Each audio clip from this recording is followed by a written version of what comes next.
Islam melarang, kita dilarang oleh Nabi kita tidur menjelang maghrib, betul? Bukan karena nanti ketindihan setan, bukan ya.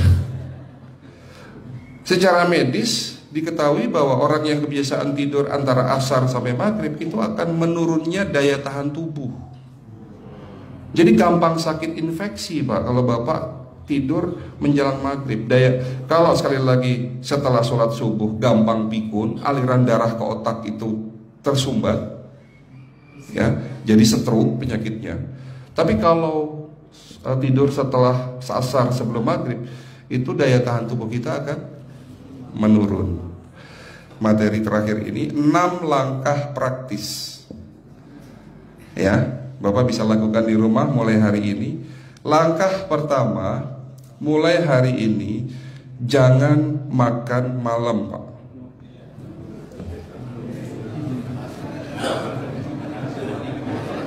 Ya, ala bisa karena biasa. Memang awalnya sulit, yang sudah kebiasaan makan malam itu sulit. Alasannya nanti nggak bisa tidur dong, betul ya? Nanti perutnya kembung, mual dan sebagainya. Itu karena kebiasaan. Dulu pun saya begitu. Tapi kalau sekali-sekali boleh Pak. Misalnya diundang hajatan gitu, tetangga ada yang kawinan hajatan, ya udah apa-apa, menghargai itu makan malam. Tapi sekali-sekali itu. Tapi kalau tiap hari ini yang nggak boleh, betul ya Pak? Jangan makan berlebihan dan jangan makan malam. Makan sate boleh nggak Pak?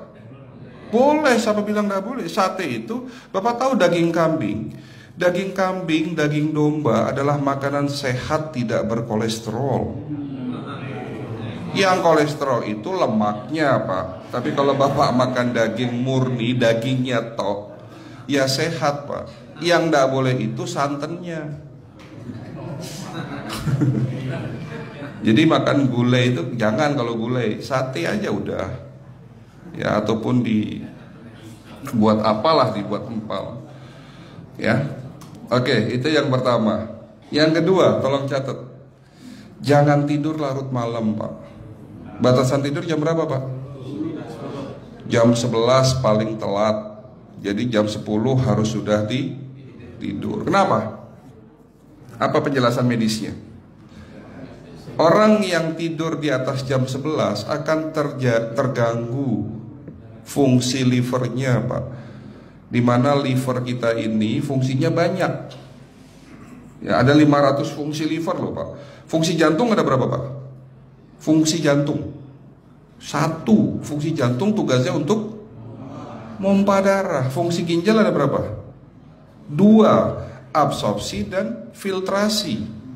Fungsi liver 500 fungsi. Jadi organ yang paling berat dalam tubuh kita kerjanya adalah liver. Liver akan rusak manakala kalau kita tidur di atas jam 11 malam. Berarti 500 fungsi liver bisa rusak Pak. Ini salah satu penyebab diabetes. Bukan hanya kerusakan pankreas, tapi rusaknya liver bisa jadi penyakit diabetes Pak.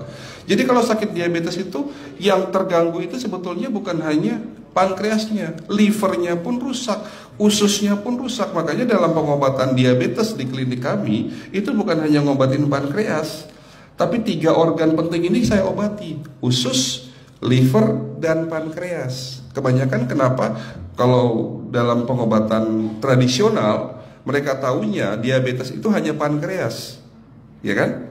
Tapi di sini dalam pengobatan holistik, orang yang kena liver itu 3 organ ini pasti rusak: usus, liver, dan pankreas. Salah satu penyebab dari kerusakan liver akibat kebiasaan tidur larut malam. Jadi salah satu penyebab diabetes pun bisa karena tidur larut malam. Ya, batasan tidur jam berapa? Sekali lagi, jam 11 harus sudah tidur pulas. Jadi jam 10, setengah 11 paling lambat kita harus tidur pulas. Nanti setelah jam 1 boleh bangun. Yang penting jam 11 sampai jam 1 ini harus tidur pulas. Jadi kalau Bapak mau sholat tahajud jam 2, setengah 3 ya monggo, ya. Oke, itu yang kedua. Yang ketiga, air putih Pak dijaga 2 liter sehari. Bagaimana cara minumnya yang baik? Rasulullah sudah ngajarin kita ada 6 sunnah. Harus duduk, pakai tangan kanan, seteguk demi seteguk, membaca basmalah di saat minum, diakhiri dengan alhamdulillah, kan begitu. Ya, pagi hari minum 1 gelas bangun tidur sebelum sholat subuh. Setelah sholat subuh boleh teh, tapi juga dibilas dengan 1 gelas air putih.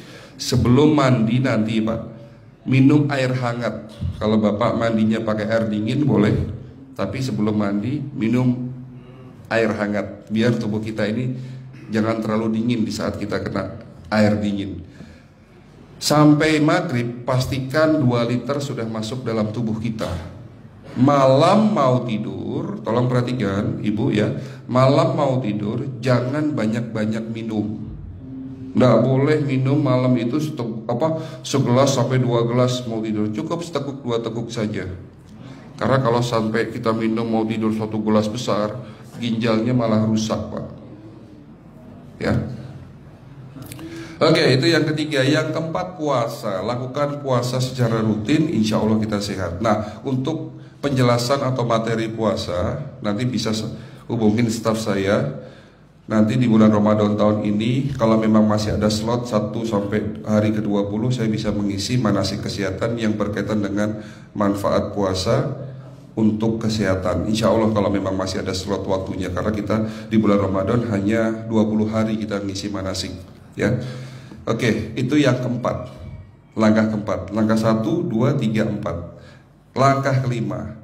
Nah, sebelum saya menjawab yang kelima, saya ingin membacakan sebuah sabda Rasulullah.